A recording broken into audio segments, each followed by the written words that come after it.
سلام، چطورین؟ من ساغرم و امروز میخوام شما رو ببرم به جایی که خیلی همون باش خاطره داریم.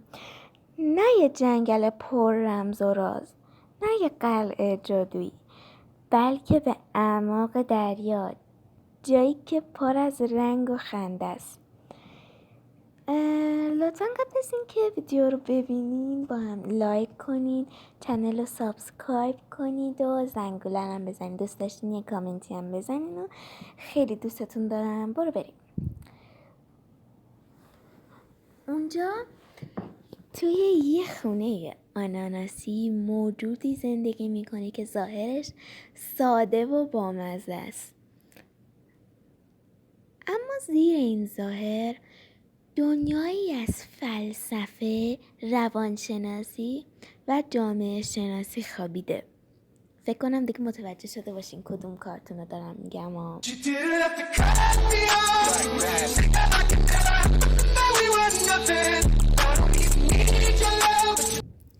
باب اسفنجی، کودک جاویدان درون ما. باب اسفنجی همیشه پر از انرژی و خوشحالیه. از درست کردن حباب گرفته تا کار توی رستوران خرچنگ، همه چیز براش لذت بخشه. از دید روانشناسی، باب نماد کودک درون آزاد ماست، بخشی که خلاقه، بی‌پرواست و از قضاوت نمیترسه. از دید فلسفی، باب اسفنجی یادمون میده شادی واقعی یعنی زندگی در لحظه. و از نگاه جامعه شناسی، اون نماد کسیه که با وجود فشارهای اجتماعی هنوز ساده و خوشحاله. پاتریک، سادگی و فلسفه بیخیالی. پاتریک ستاره دریایی ساده، خیلی ها بهش میگن خنگ، اما حقیقت اینه که پاتریک نماد زندگی ساده است. فلسفه پاتریک مثل ذهن شرقیه، رها شدن از پیچیدگی ها و آرامش در سادگی. گاهی کم دونستن بهتر از زیادی دونستنه، چون ذهن ساده اضطراب کمتری داره. جامعه ممکنه ساده‌لوحی رو نقطه ضعف بدونه، اما در دنیای پر استرس امروز شاید نسخه پاتریک آرامش بیشتری بیاره. اختاپوس، نماد انسان مدرن و خسته. اختاپوس همسایه قرقروی باب و پاتریکه.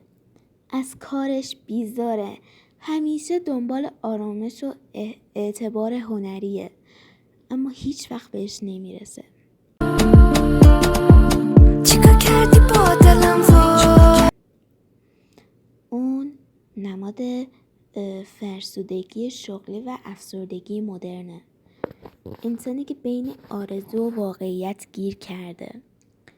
اختاپوس شبیه شخصیت‌های اگزیستانسیالیستیه، کسی که دنبال معناست اما مدام با پوچی روبرو میشه.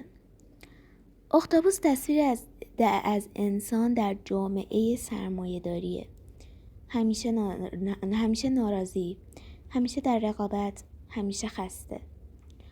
آقای خرچنگ، سرمایه‌داری بی‌پایان. خرچنگ فقط یه چیز رو دوست داره، پول. اون حاضر همه چی رو فدای سود کنه. خرچنگ نماد حرص و طمعه، آتشی که هیچ وقت سیراب نمیشه. از نگاه فلسفی، اون مظهر مادیگرایی افراطیه، دنیایی که ارزش ها رو به پول تقلیل میده. خرچنگ تجسم سرمایه‌داری افسارگسیخته است، جایی که انسان بیشتر ابزار تولید تا موجودی با ارزش چهارگانه فلسفی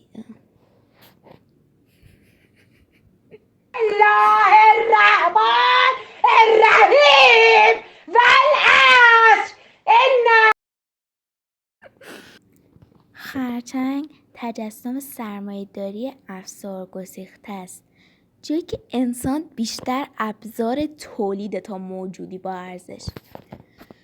چهارگانه فلسفی، آینه دنیای ما.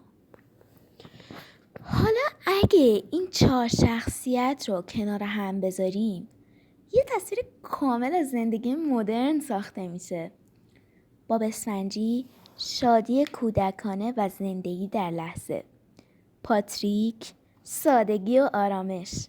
اختاپوس، نارضایتی انسان مدرن. خرچنگ، سرمایه‌داری و حرص بی‌پایان.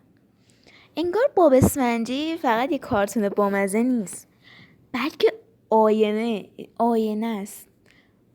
آینه ای از خود ما. این کارتون بهمون یاد میده زندگی فقط پول نیست، فقط موفقیت یا شهرت نیست. گاهی باید مثل باب بخندیم، مثل پاتریک ساده باشیم، مثل اختاپوس خودآگاهی پیدا کنیم و یادمون باشه مثل خرچنگ اسیر طمع نشیم. شاید درون همه ما یه باب اسفنجی، یه پاتریک، یه اختاپوس و یک خرچنگ وجود داشته باشه. سوال اینه، تو بیشتر شبیه کی هستی؟ حتما تو کامنت ها برامون بنویسین. مرسی که ویدیوی امروز دیدین، ازتون ممنونم و تا ویدیوی بعدی منتظر باشین. خدافظ.